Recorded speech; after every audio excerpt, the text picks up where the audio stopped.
what happens, there was once a lady, and she used to always cry. So her name became a crying lady. And all the time she used to cry. And what was the cause of his reason for her distress?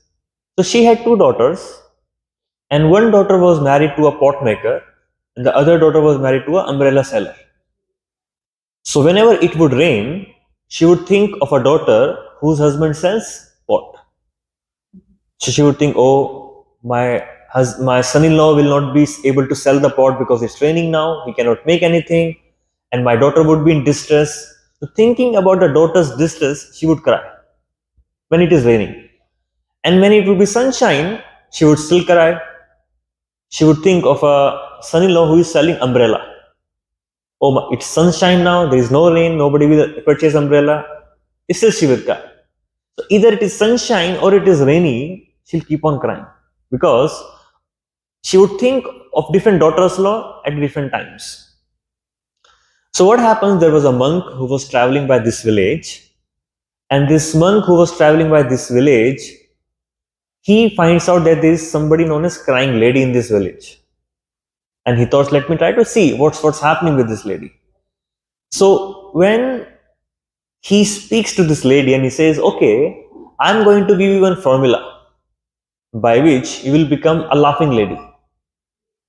So what is that formula that monk gave the old lady, that she became a laughing lady from a crying lady?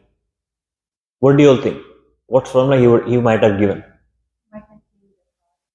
It's raining, so my son-in-law will be able to. Yes. So you got it right.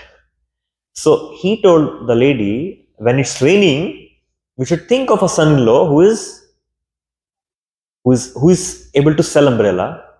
So seeing the happiness of a daughter, you will be happy.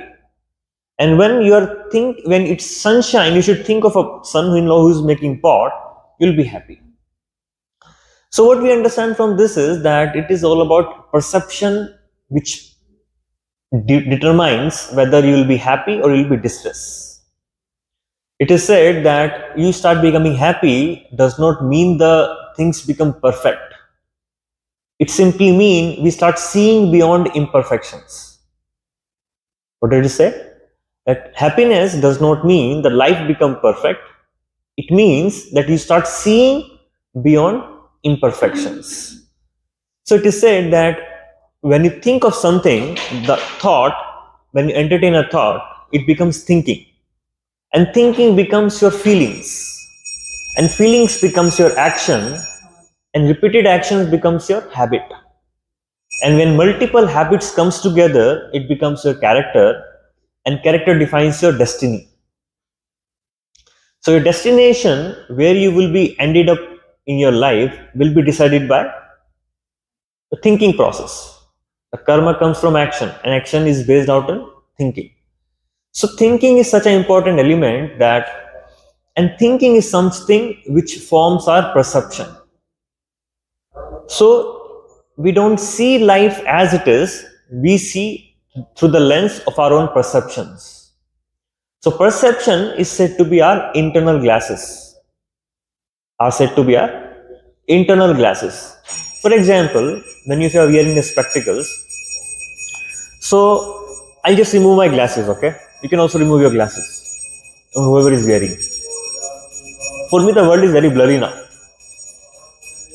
I'm not able to see clearly. So has the world become blurry or my eyes are becoming blurry? Why I'm not able to see all of you clearly? Has something happened to you or something is happening to me? So now if I wear glasses back, I can see everything clearly. What has changed?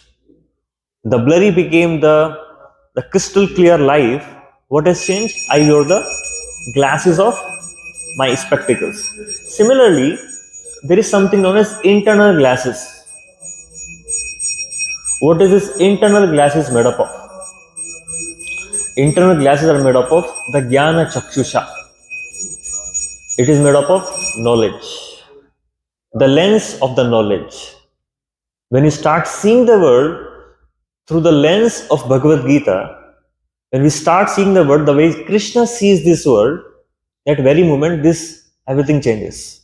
Not that the light changes, but your glasses changes, your perception changes, your thinking changes. So that is what Krishna is telling here. And let us see what Krishna says. The blessed Lord said, O Partha, when a man gives up all varieties of sense desire which arise from mental concoction, and he says, and when he find satisfaction in the self alone, so he is able to enjoy the real happiness, the happiness which we all wants to perceive, the happiness which we all wants to have. It comes by giving up mental concoction. So what is this mental concoction is talked about here? Mental concoction means something which we can cook in my mind.